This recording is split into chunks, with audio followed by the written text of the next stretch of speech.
Imagine a wild horse leading police through treacherous canyons to save two missing children. Not because he was trained, but because he knew they were in danger. What happened next will leave you breathless. If this story moves you, please subscribe and share where you're watching from in the comments. Let's spread courage, compassion, and the power of nature's unexpected heroes. It all started on a quiet morning at Willow Creek Ranch. A wild black stallion named Storm, known for his intelligence and mysterious behavior, suddenly bolted from the hills and raced toward the ranch house. He pawed at the door, snorted, and refused to leave. Something was wrong, and he wasn't going to let anyone ignore it. Cole, the ranch owner and former military tracker, had seen Storm act strangely before, always when something unnatural was happening in the mountains. This time, though, the urgency felt different. Storm wouldn't stop pacing, wouldn't eat, wouldn't rest. It was like he was trying to tell them something. But how? Meanwhile, 15 miles away, the Rodriguez family was camping near Sunset Valley. Isabella, 8, and Diego, 6, were playing by the creek while their parents set up the tent. By nightfall, everything seemed peaceful until 2:30 a.m. Carmen woke to silence. Not just quiet, too quiet. No wind, no water, no crickets. Just stillness. Then a hand clamped over her mouth. She struggled, but the drug in the water kept Miguel unconscious. Their children were taken, gently, carefully, by a man who believed he was saving them. His name was Earl. He'd been watching family for months, waiting for the right moment.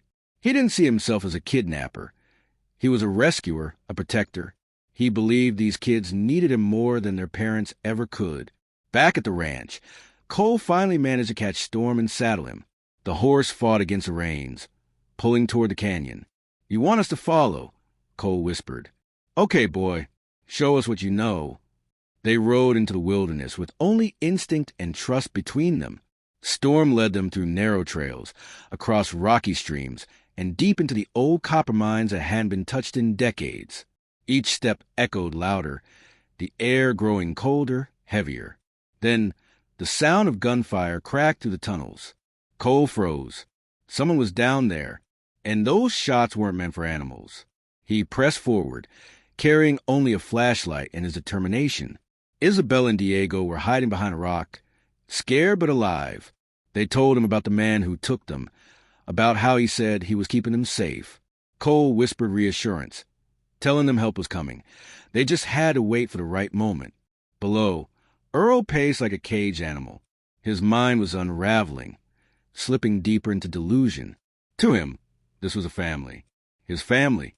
And if someone tried to take them, he would protect them by any means necessary. The sheriff arrived with backup, helicopters circling above, but the terrain made it nearly impossible to reach them safely. Every path led straight into a trap. Every move risked the children's lives. But Storm, he wasn't afraid. He charged again and again, distracting Earl, drawing fire away from the tunnel where Cole was climbing with the kids. And then light, a faint square of daylight far above them, an old ventilation shaft. Cole tested the rusted rungs, tightened his grip on Diego, and whispered to Isabella, "We're going up." One shaky step at a time, they climbed, slowly, quietly, together. Outside, the world was erupting. News crews, search teams, crying parents. When Isabella saw her mom, she ran into her arms and didn't let go. Diego blinked through tired eyes, whispering, "Are we in trouble?" "No, mijo." Miguel laughed through tears. "You're safe." Earl was taken into custody, his warped beliefs finally silenced by the law. But the damage left scars, not just on the Rodriguez family, but on the whole community. Yet, from that darkness came something powerful.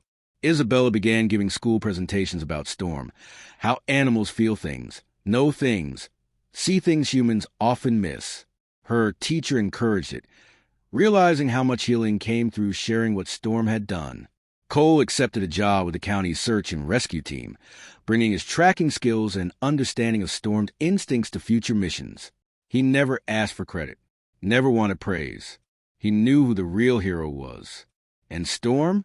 He disappeared back into mountains, free once more, occasionally seen on the ridge near the ranch, watching, guarding, reminding everyone that even the wildest hearts can carry the deepest courage. A memorial stone was placed near the barn, simple and strong, in honor of Storm, who proved that heroism comes in many forms, and that the strongest bonds are forged not by ownership, but by mutual respect and shared purpose. Moral lesson: sometimes the most unlikely heroes come from the wildest places, and the bravest acts aren't about strength, but about knowing when to listen, to trust, and to act when others are in danger. If you love this story, subscribe and hit the bell so you never miss another one. Drop a comment below. Where are you watching from? Let's build a community of hope, courage, and connection.